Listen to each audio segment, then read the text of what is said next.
Yeah, it's the Archivest interviewing Abstract Rude. I'm a ventriloquist. So who is Abstract Rude? Abstract Rude is the answer to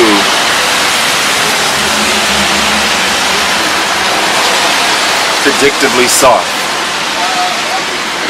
And how is it being part of the new family Rhymesayers and your newest album, Rejuvenation?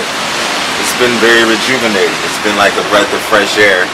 You know, they're one of the best independent hip-hop labels out there that have been underground and independent from day one. So it's kind of like my pleasure. And then with my Project Blowed affiliation, where I still work with Tuck, I still work with people like Alpha Pup Records, who puts out a lot of my stuff digitally, a lot of my reissues and mixtapes and things like that, which I have a new one still making tracks, The Export, which will be coming out this summer on Alpha Pup Records.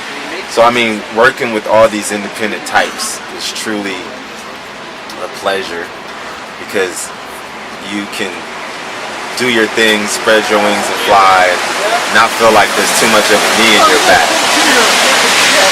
And tell us your experience at The Good Life, and one of the best memories that you were a part of being a co-founder of Project Blowed.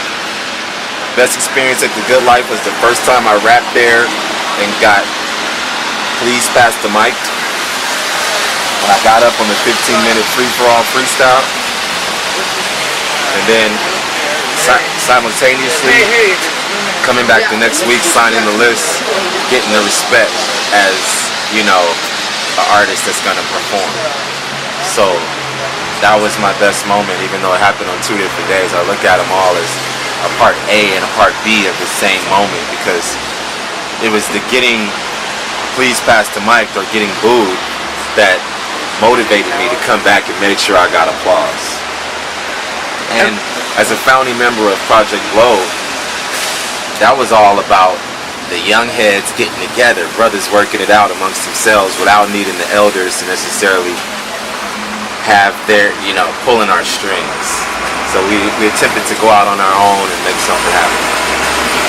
And we would love to know some of the highlights of the 15th anniversary of Project Blowed and the 10th. Well, I'll go in order, I guess, chronologically. The 10th, I believe its highlights, I'd say, were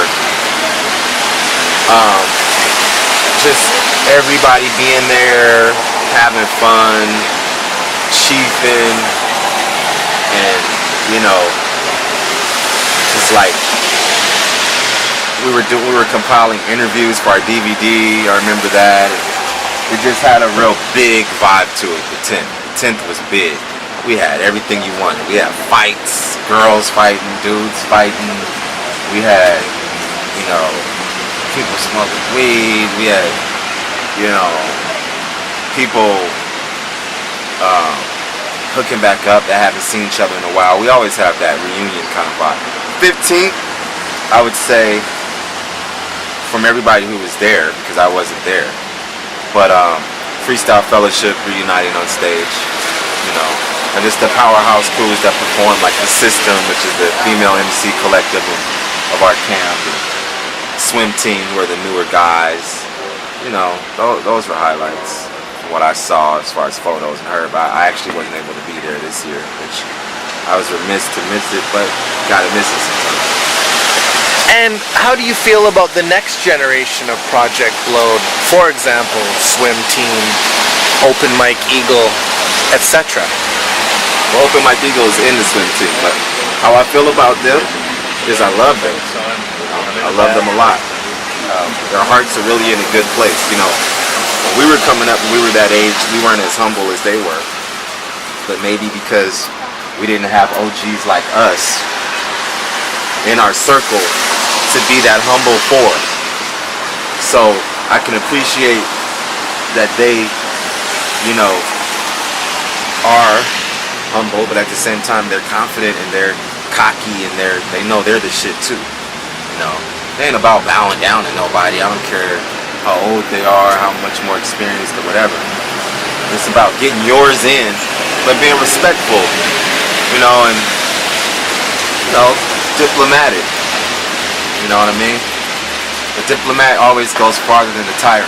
And Haiku d'Etat and the A-Team, how did the names come up? Tell us about that so we can know about your different groups that you've been a part of. Yeah, Haiku d'Etat is myself, Mike Anon, and AC Alone. And it's basically me getting real lucky, being able to work with two members of the fellowship, freestyle fellowship, that I always respected. But I was in the right place at the right time, and they respected me enough to like let me bring my soulful that comes from my gospel and all that roots. I brought that soul with me, you know, my love for Motown and all the great soul singers and musicians. So it was them mixing their jazz with my soul, which also was crafted by DJ Fat Jack, you know, kind of training me up in this whole shit. So like, it was us putting our vibe with them, and we created what we created. We've done 2 records so far. And also A-Team was just me and AC. From different times we've been roommates.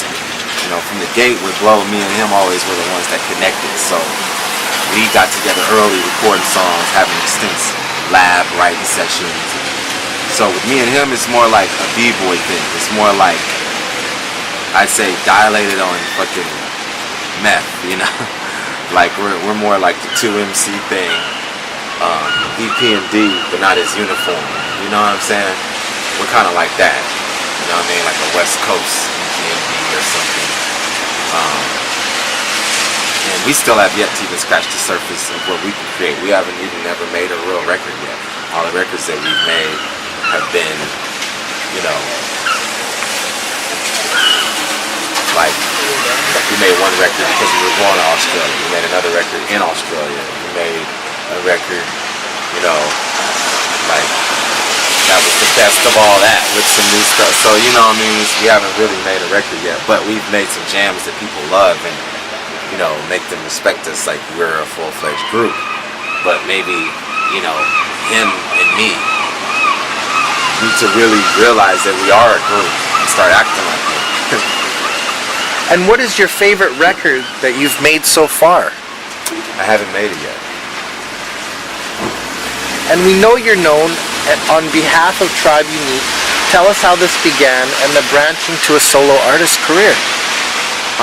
Yeah, it began me and Tribe Unique real early. You know, me, Zulu, and Ebony Prince was just Aaron, Jamie, and OJ from the block. We met Irie Orlando, who also goes by Orlando Royal, like on MySpace and stuff like that. We met him when we were in our, you know, early teens kind of thing.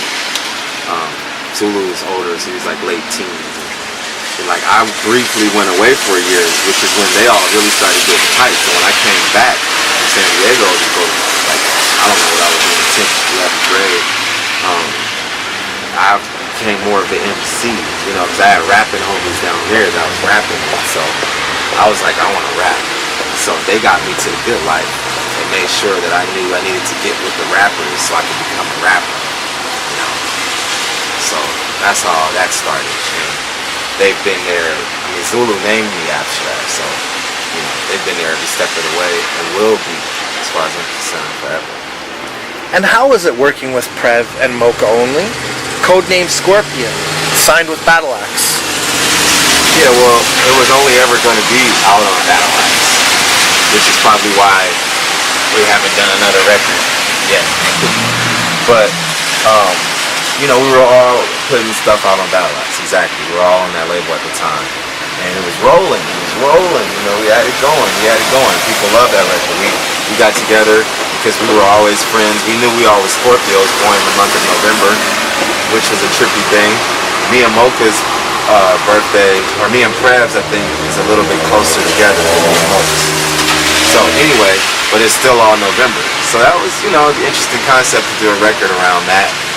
And how often would you get 3 dynamic cats like us, you know, that could be in the same place at the same time and have that opportunity to take a random week out of their lives, get together a good 7 songs we made together, and then we threw together the rest with solos. You know, I'd say Prev's solo on the record was the most, really we made 8 songs for that record. We made the 7 songs that we did together, and then Prev's solo was Prev made his solo for that record. Me and Mocha didn't get to do that. Like, I did a 12-inch with Battle Axe that was supposed to have those songs on my record, and Mad Child just ended up putting those songs on the record. And then we redid a version of it. Prev got to the studio late the day I recorded She's Always Right, so I didn't know he was gonna come. So we did a remix version of that